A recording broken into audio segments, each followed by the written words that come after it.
Shalom sahabat mitra Rema. Hari ini kita akan sama-sama mendengarkan firman Tuhan yang terambil dalam Amsal 3 ayat yang ketiga yang berkata demikian. Janganlah kiranya kasih dan setia meninggalkan engkau.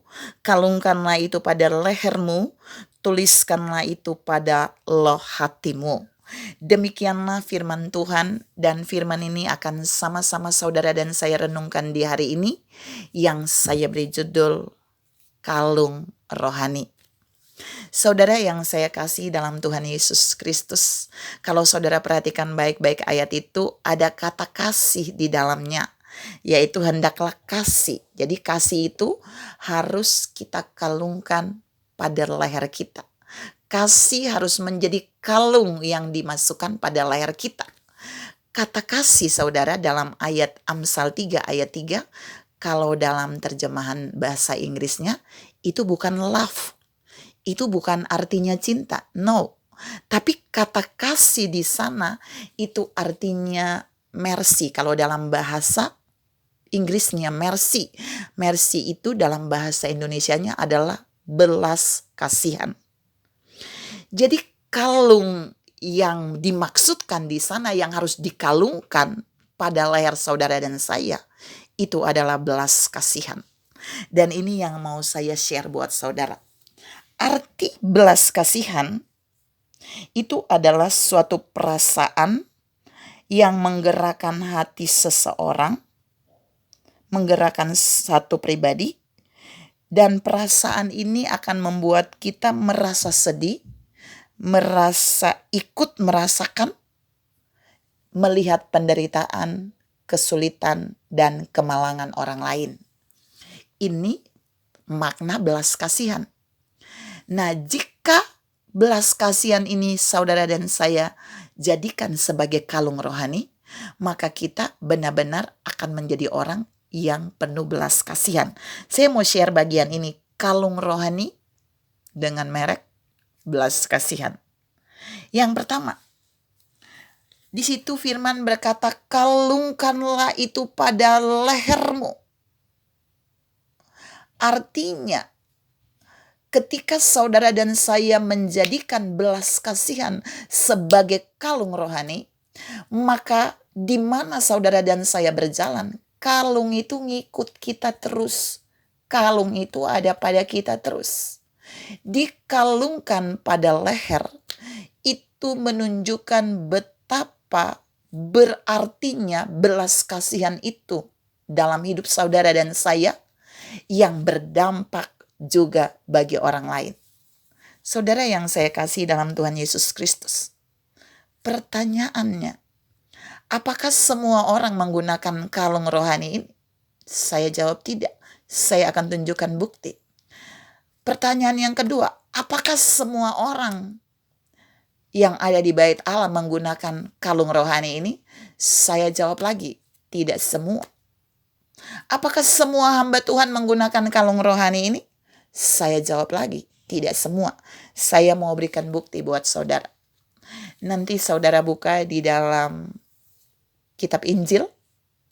Waktu Yesus berbicara tentang perumpamaan orang Samaria yang murah hati. Di sana ada seseorang yang dipukul oleh penyamun saudara. Sampai luka dan babak belur. Dan tiba-tiba datang imam yang mau ke bait Allah. Saya ulangi, imam yang mau ke bait Allah. Dan ketika dia melihat orang yang terluka itu, si imam ini mengambil jalan lain untuk tidak melewati orang yang terluka itu. Dan yang kedua, Yesus bilang kemudian datang orang Lewi. Orang Lewi ini adalah orang-orang yang ditetapkan oleh Allah untuk melayani di bait Allah. Orang-orang yang ditetapkan oleh Allah sebagai pelayan altar di bait Allah. Dan Alkitab berkata dalam Injil itu, si orang Lewi ini juga datang, dia lihat orang yang terluka itu, dia mengambil jalan lain. Saudara yang saya kasih dalam Tuhan Yesus Kristus, ini menunjukkan bahwa imam tadi dan orang Lewi tadi, dia sedang tidak menggunakan kalung rohani belas kasihan. Tidak ada belas kasihan. Dia meninggalkan orang yang terluka di sana. Dia membiarkan orang itu terluka tanpa ada yang menolong. Dia sedang tidak memakai kalung belas kasihan itu. Karena jika dia memakainya, pasti dia tidak akan membiarkan orang itu tetap terluka. Dia akan mendatanginya dan dia akan menolongnya. Saudara yang saya kasih dalam Tuhan Yesus Kristus, ini tamparan buat saudara dan saya, bahwa banyak orang yang melayani di bait Allah, tapi mereka tidak menggunakan kalung rohani ini. Tapi di dalam perumpamaan itu ada surprise. Yesus bilang tiba-tiba datang seorang Samaria. Orang Samaria yang tidak beribadah di bait Allah. Orang Samaria yang tidak mengenal Tuhan. Orang Samaria yang gak ikut komsel. Orang Samaria yang gak ikut KKR. Tapi Alkitab berkata, orang Samaria itu mendekati orang yang terluka. Dia mengobati lukanya. Dia kemudian memapa orang itu naik pada keledainya. Dan kemudian dia mengantar orang itu ke penginapan. Dia bayar penginapan. Dan dia menitipkan orang itu di penginapan. Sampai sembuh kepada pemilik penginapan itu. Dia bayar semuanya. Saudara yang saya kasih dalam Tuhan Yesus Kristus, ini membuktikan bahwa orang Samaria ini justru yang menggunakan kalung belas kasihan tadi. Kalung rohani itu ada pada leher orang Samaria tadi. Dan ini benar-benar tantangan bagi saudara dan saya. Orang Samaria yang tidak beribadah di bait Allah, tapi dia bisa menunjukkan belas kasihannya karena dia mengenakan kalung rohani belas kasihan itu. Saudara yang saya kasih dalam Tuhan Yesus Kristus, dalam Amsal 3 ayat 3 ini mengajar saudara dan saya bahwa kita harus memakai kalung rohani ini di mana saudara dan saya pergi.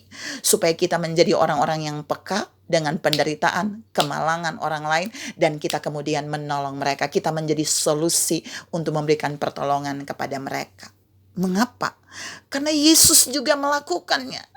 Kalau saudara baca di dalam Injil itu, Yesus banyak tergerak oleh belas kasihan lalu dia menolong umatnya. Dia memberikan makan 5.000 orang, dia tergerak oleh belas kasihan.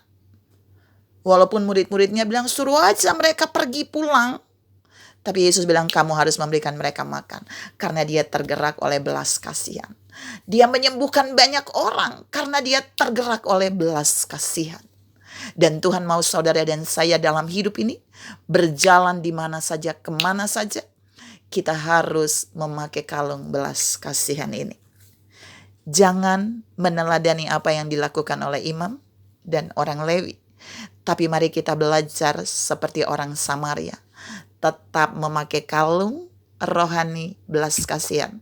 Supaya kita menjadi orang-orang yang peka dengan kesulitan, penderitaan, dan kemalangan orang lain. Tuhan memberkati saudara berlimpah. Salam terus menggunakan kalung rohani belas kasihan. Amin.